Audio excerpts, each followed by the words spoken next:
José Rizal, beyond his role as a revolutionary and patriot, has lived a life filled with subjects of fascination and intrigue, specifically his romantic endeavors. Throughout his life, Rizal had several women who captured his heart, and their stories are intertwined with the struggles and dreams that defined him as a person.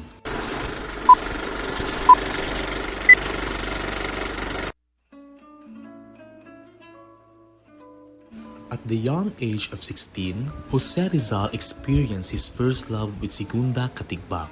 It started one afternoon in Lipa, Batangas, where he saw Segunda in an old house he visited with his grandmother, and he fell at first sight. He was asked to draw a portrait of her that day, which he obliged. He said, "From time to time, she looked at me and I blushed."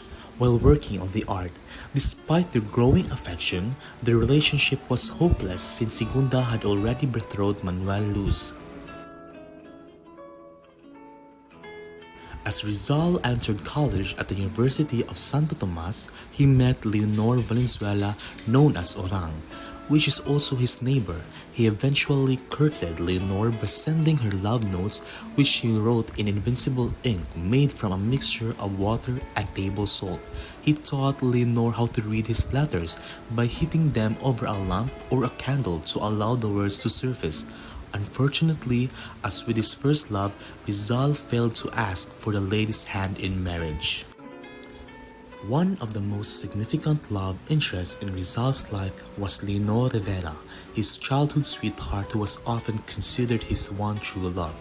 They shared a deep bond, exchanging many letters, but their relationship faced challenges, particularly disapproval from Leonor's family and Rizal's move to Europe for his studies. Eventually, Leonor married Henry Kipping, which profoundly impacted Rizal, who never fully got over her. When Rizal traveled to Madrid in 1882 to study, he often visited Don Pablo Ortiga's home, where he became captivated by Don Pablo's daughter Consuelo. Feeling lonely in a foreign place, he found comfort in her company and wrote a poem for her titled A la Señorita COEP. However, he did not pursue her further out of loyalty to Leonor Rivera and respect for his friend's feelings. José Rizal arrived in Japan in 1888 and stayed in Yokohama. There he met Seiko Usui, whom he affectionately referred to as Osei-san, a well-educated woman with a strong command of English. Their relationship deepened through shared emotions and intellectual similarities. Despite their connection, which tempted him to stay in Japan, Rizal felt a strong duty to his homeland, ultimately leading him to leave the place. His diary reflects his 45 days in Japan as some of the happiest interludes of his life. As Rizal traveled to Europe, he had romantic relationships with several other women. He met Gertrude Beckett in London while annotating the Sucesos de las Islas Filipinas as he was staying with her family. He called her Toti. She fell in love with him and helped with his artwork. Their love was short as Rizal left London to continue his sojourn.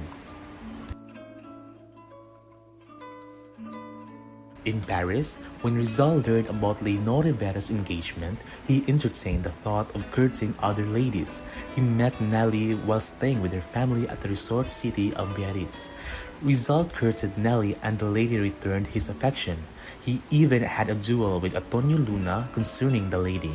However, a marriage proposal failed due to religious differences and Nelly's mother's approval.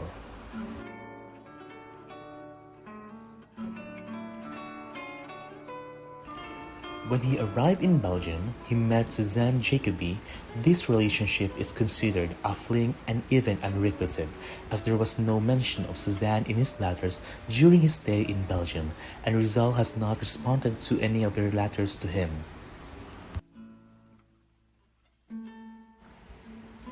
The alleged woman whom Rizal married was Josephine Bracken.